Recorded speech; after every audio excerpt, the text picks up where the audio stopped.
Sveiki, šiandien kalbame su Lietuvos pramoninkų konfederacijos prezidentu Robertu Dargiu. Tai pirmiausiai noriu jūsų paklausti klausimo, kuris aktualus kiekvienam jaunuoliui, kuris nori pradėti savo verslą. Nuo ko pradėti? Nuo idėjos. Okay. Vienareikšmiškai pradėti reikia nuo idėjos. Nes niekaip negali galvoti, kad kažkas tau ją duos, kažkas tau pasakys, ką daryti. Jeigu žmogus jaučia savį potencialą, kad jis nori kažką pats daryti, tai visų pirma reikia pradėti nuo to, ką aš noriu daryti. Apsispręsti pačiam. Dėl to, kad ar jis nori teikti paslaugas, ar jis nori gaminti kažkokius produktus ir parduoti kaip savo. Nesvarbu, ar mes kalbėsim apie molinius žaisliukus, ar mes kalbėsim apie iškeptus, sakykime, kažkokius kotletus, kuriuos pardavinės restoranės. Jis turi pradėti nuo idėjos, ką jis nori padaryti ir kaip jis nori, kokią paslaugą jis nori suteikti arba produktą parduoti žmogui. Ir bet kuriuo atveju aš manyčiau, kad pirma pradžia tai turėtų būti vis tik tai labai plati informacijos surinkimo programa, kas tam sektoriui, kuriam aš noriu kažką daryti, vyksta šiandien. Nes retai yra tokių vietų, kuriuose iš vis produktų arba paslaugų neegzistuoja, turbūt pasaulyje šiandien mes turim tikrai begalinį kiekį visko. Ir reikėtų labai visų pirma ištirti, kas šiandien toj srityje mano pasirinktoji, kurioje aš norėčiau pats būti. Tai gali priklausyti nuo žmogaus, sakykime, informacijos turėjimo, tai gali priklausyti nuo kažkokių pomėgių žmogaus, kuriuos jis norėtų išbandyti gyvenime ir teikti tas paslaugas. Ir kas vyksta šiandien pasaulyje? Tai aš pradėčiau turbūt nuo to, kad reikia susirinkti informaciją labai plačiai, giliai, kokios kokybės paslaugos yra, kiek jos kainuoja, arba kokie produktai yra gaminami, kaip jie yra parduodami šiandien. Tada reikia susirinkus pagalvoti, o ką aš galėčiau ir turbūt tikrai galėčiau padaryti geriau, nes aš visada įsitikinęs, kad šiandien bet kurį verslą, jeigu jūs paimsit, ar tai būtų paslaugų teikimas, ar tai būtų produktų gamyba, visada galima kažką geriau padaryti. Tiesiog reikia pagalvoti, ką. Tai ta prasme, kad žmogui norinčiam arba norinčiam užsimti tam tikrų verslų, turbūt reikia visų pirma pradėti nuo idėjos, visų antra reikia pradėti nuo didelės informacijos surinkimo, daug jos, tada reikia pradėti nuo to, ką aš galiu padaryti kitaip ir tada prasideda jau skaičiavimai. Sekantis etapas, tai yra biznio arba verslo plano paruošimo etapas, kuriam jis gali būti kai kam labai nuobodus ir žmonės dažnai neskiria tam daug laiko ir kaip praktika rodo, kad didelė dalis tų žmonių vis tik reikia sutikti, kad niekam nėra turbūt tikimybės, kad 100% tau pavyks. Visada yra tikimybė, kad 50% tau pavyks, 50% ne. Tai praktika rodo, kad šiandien iš 100 kompanijų turbūt per pirmus 3 metus vos ne pusė tų kompanijų vis tik tai ir bankrutuoja. Grinai dėl to, kad žmonės ne visiškai giliai, pirmas dalykas, susirenka informaciją, antras dalykas, ne visai gerus pasiruošia savo verslo planus arba ne visai numato rizikas. Bet čia jau kitas klausimas. Taigi, pirmas dalykas yra idėja. O kiek laiko trunka tas pats tyrimas iš tikrųjų? Pusę metų, metus? O čia jau labai priklauso nuo to, reiškia, ką jūs norite daryti. Nu, tarkim, kadangi mes šiandien, aš suprantu, kalbam ne apie kažkokius labai didelius verslus, bet apie tą verslo pradžiamokslį, apie tai, kaip pradėti, tai tarkim, nereikia turbūt metų kažkokiam nedideliam mieste, šiandien norint teikti paslaugą, tarkim, aš noriu atidaryti kavinę. Ir mano idėja yra kepti skanius raguolius ir daryti gerą kavą ir teikti tą paslaugą miesto gyventojams. Tai turbūt nereikia metų nuskanuoti, kiek kavinių veikia, kokius ragelius kas nors kepa, kokią kavą daro, tam užtenka turbūt kelių dienų ir tu gali tikrai žinoti rinką, tu gali pasižiūrėti, kokie yra vartotojai, kokie jų yra įpročiai. Ir tada tu gali pagalvoti, kaip tu galėtum tą padaryti geriau. Taip, kad čia turbūt aš nemanau, kad reikia metų. Aš manau, kad užtenka tikrai netokio ilgo laiko, bet tai yra vėl specifiškai nuo to, ką tu nori daryti. Ir kita vertus, jeigu aš noriu, tarkim, galbūt, nežinau, gaminti kažkokius naujus batus ar ką nors, tai man tikrai neužteks 3 dienų šiandien surinkti informaciją, kokie batai yra pasaulyje, ką aš noriu padaryti kitaip. Ir toje vietoje, sakykime, gali trukti tas tyrimas žymiai ilgiau, bet jisai irgi nėra toks jau neapibrėžtas laike. Bet iš tikrųjų, kaip pradėjus iš smulkios įmonės tą verslą taip išplėtoti iki stambios įmonės? kuri darytų didžiulį pelną. Ar tai yra įmanoma su lietuviško kapitalo įmonė? Įmanoma yra tikrai, bet aš visada taip dviprasmiškai žiūriu tas kalbas, kad įmonė turi daryti toj pat didelį pelną ir kaip čia man padaryti taip, kad to pelno būtų daugiau. Aš dažnai kalbėdamas ypatingai su jaunimu siūlau galvoti truputį kitaip, negalvoti apie tai, kad kaip čia man uždirbti pelną. Ir man atrodo, čia yra tokia klaida esminė, kurią daugelis jaunimo daro. Mano galva, kad reikia pradėti nuo to, ką aš galiu pasiūlyti geriau. Ką aš galiu pasiūlyti vartotojui, kuriam aš galiu sukurti, tarkim, vienas dalykas gerą produktą arba kažkokią tai pridėtinę vertę, tarkim. Tai jeigu kalbam, tarkim, šiandien apie labai sparčiai besiplėtojant informacinių technologijų, reiškia, sektorių. Tai ten yra begalės galimybių. Šiandien beje, čia šitam sektoriui turbūt galima sukurti produktus, kurie yra jau ne tik tai miesto arba valstybės lygių, bet jau globalūs. Dėl to, kad jūs žinot, kad mes esam visi dabar jau susijungę į globalų tinklą ir čia yra labai geras lietuviško startuolio vieno pavyzdys, kuris pasiūlė, reiškia, appsą, kuriame jūs galite gauti visą informaciją to miesto, kuriame jūs esate, tas miestas gali būti Londonas arba New Yorkas, visų įvykių, kurie šiandien čia vyksta, pirkti bilietus per tą appsą, pažiūrėti, ar yra dar vietų į kokį tai koncertą ar į kažkokį tai renginį. Ir jie pritraukė vėlgi savo vystymui, sakykime, rizikos kapitalų fondus ir jie pradėjo veikti globaliai, sugalvoja idėją, kaip tą padaryti. Čia geras pavyzdys beje vystymo apie tą, ką jūs klausat, kaip peržengti greitai savo ribas ir padaryti visiškai sėkmingą verslą. Ir aš žinau, kad jis jau yra ne tik tai Londone, jis jau yra ir New York'e, turbūt ir dar kitose miestuose. Ir čia yra vienas iš tų sėkmės atvejų, kada informacinės technologijos, kurios ypatingai greit keičia pasaulį, ypatingai greit keičia mūsų suvokimą apie daiktus, kurie reiškia, mums jau yra gaminami žymiai individualesni, pritaikyti mums.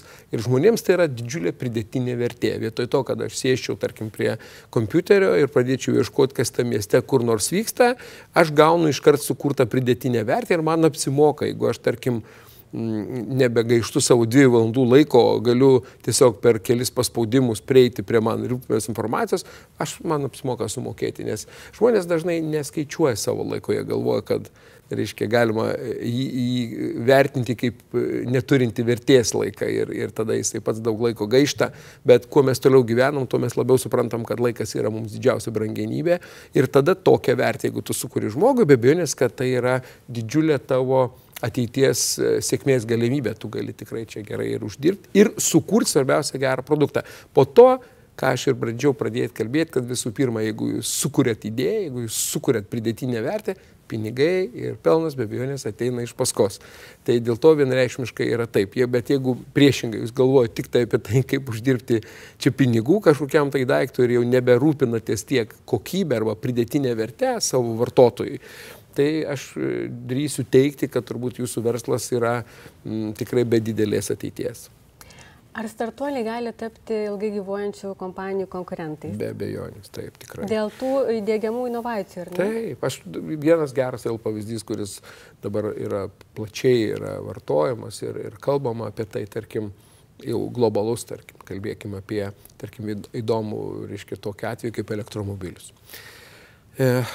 Kadangi daug tenka skaityti, domėtis ir, tarkim, tokie pasaulio automobilizmo gigantai kaip General Motors arba Toyota, tarkim, jų pačių manimų. Jie turėjo strateginės grupės, vystymo grupės savo kompanijose ir nagrinėjo variantus, kaip elektromobiliai gali, reiškia, greitai ateiti į platų vartojimą, tarkim, ir žmonės gali pradėti naudotis vis plačiau elektromobiliais. Ir visi skaitė, kad maždaug dar reikia 10 mečių, dar reikia 15 metų, iki mes ateisim prie tos idėjos, ateisim prie tam tikrų techninių sprendimų, kad mes galėsim elektromobiliais naudoti žymiai plačiau.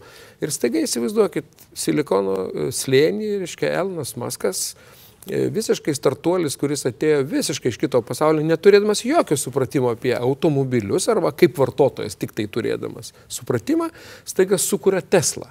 Automobilį, kuris varomas yra elektra. Reiškia, sukūrė ne tik tai pačią Tesla, sukūrė baterijos sistemą liniojočio, reiškia, ličiojočio, ir ta baterija pradėjo, reiškia, teikti energiją varikliams elektriniams, pradėjo sukti automobiliai ir tada, wow, didžiulis nustebimas didžiulių mūsų koncernų automobilinių. Kas čia vyksta? Atėjo iš niekur žmonės, kurie sukūrė automobilį, kuris jau turi savo sėkmės istoriją. Kas darosi toliau? Dabar įdomiausia informacija, kad idėja pati reiškia akumuliuoti ličio jono baterijose energiją, jam pasidarė atskirų biznių. Jis dabar šiuo metu jau su Panasonic kompanija stato milžinišką gamyklą Jungtinėse valstijose baterijų gamybai, kurios jau gali būti pritaikytos nebe tik automobiliuose, bet buity, namams, įvairiems dar kitiems, reiškia, energijos taupimo reikmėms. Ir tai yra visiškai atsidūrusi idėja vieno rimto žmogaus rankose, kuris susirgęs ją, išvystė visą verslą. Ir kuris padarė įspūdį netgi didžiuliams automobilių koncernams, kur atrodo, ar gali Lietuvoje atsirasti žmogus, kuris galėtų mesti iššūkį BMW arba Audi. Turbūt sakytų, kad čia iš kosmoso pasaulio. Bet pasirodo, jeigu yra idėja ir jeigu yra tam tikras supratimas aplink inžinerinis, gali tokie dalykai atsitikti. Tai reiškia, kad neturi būti pagrindinis tikslas pinigai, o idėja ir užsidėgymas. Aš drįsiu teikti, kad čia turbūt yra pagrindinė verslininko turbūt savybė, vis tik tai yra jo energija akumuliuota žmoguje, kuris ieško būdų, kaip tą savo energiją pavirs produktais, paslaugom ir jis sukasi, drįsiu teikti, 24 valandas per parą.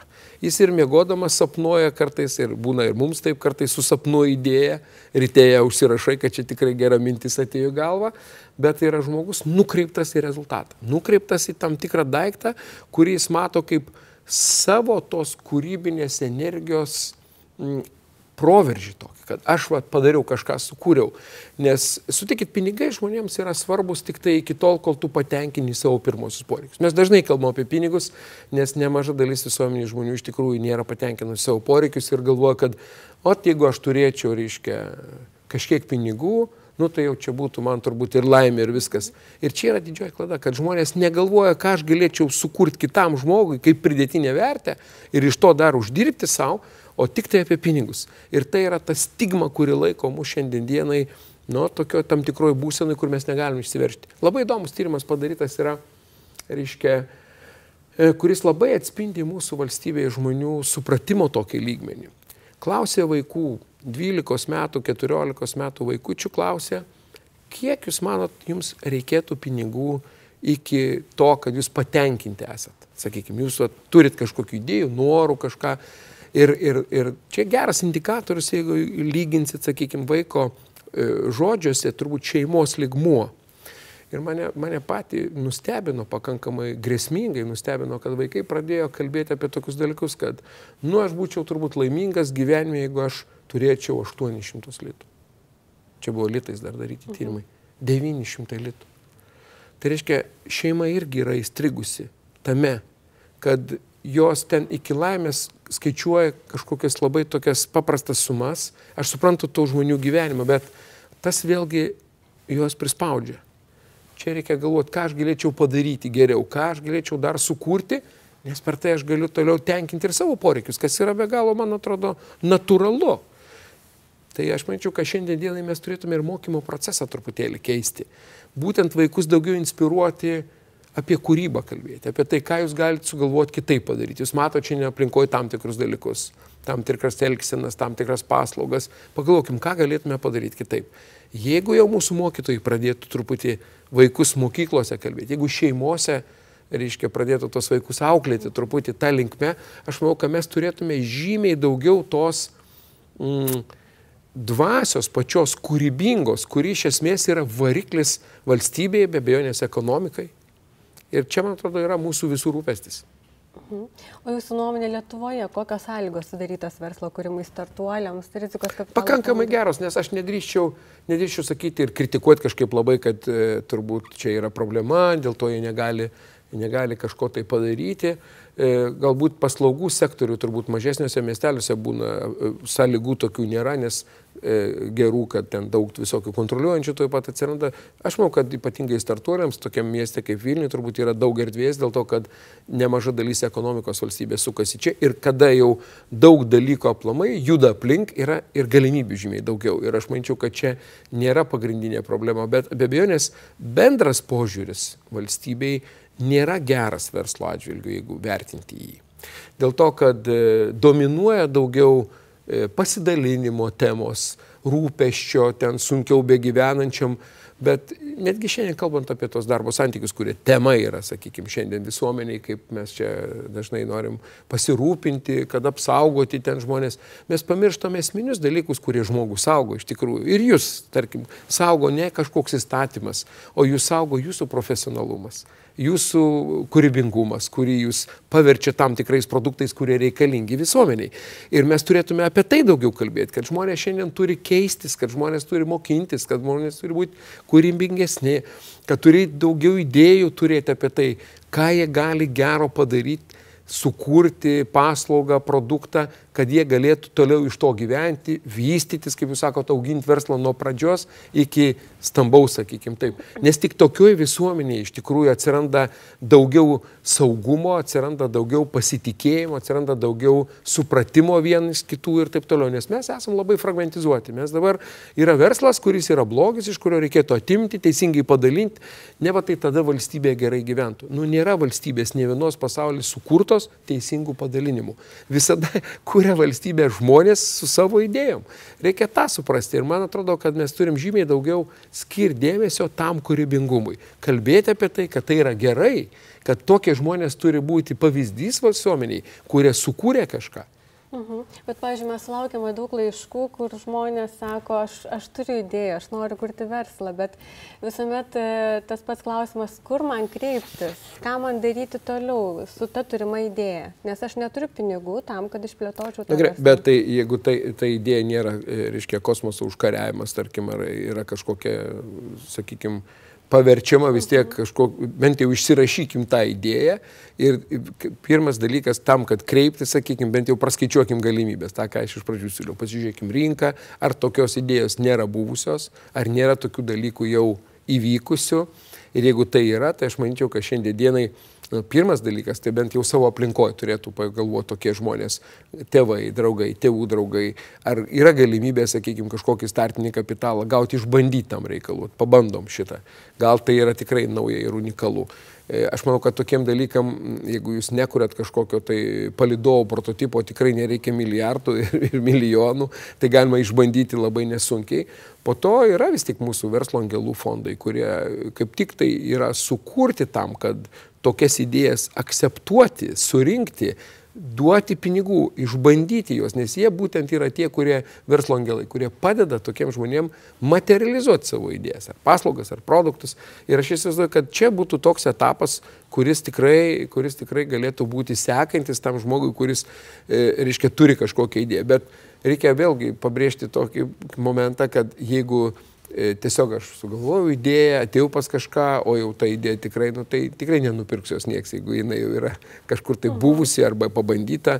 Taip kad aš manau, kad turint idėją, antras momentas, įsigilinkit į tą, reiškia, ką jūs nori daryti. Ar tikrai yra taip, kaip jūs galvojat. Paskui susiskaičiuokit sąnaudas, nes dažnai būna, kad žmonės, aš turiu idėją, kai pradedam dėti skaičius, kiek kainuoja medžiagos, kiek kainuoja ten transportavimai, kiek kainuoja ten įvairūs programiniai aprūpinimai ir taip toliau, pasirodo, kad gal ir gera idėja, bet jinai neturi tokio vartotojo, nes jos savikaina labai per aukšta yra. Arba, sakykime, reikia skaičiuoti lūžio taškus, jeigu aš turiu kažkokį produktą.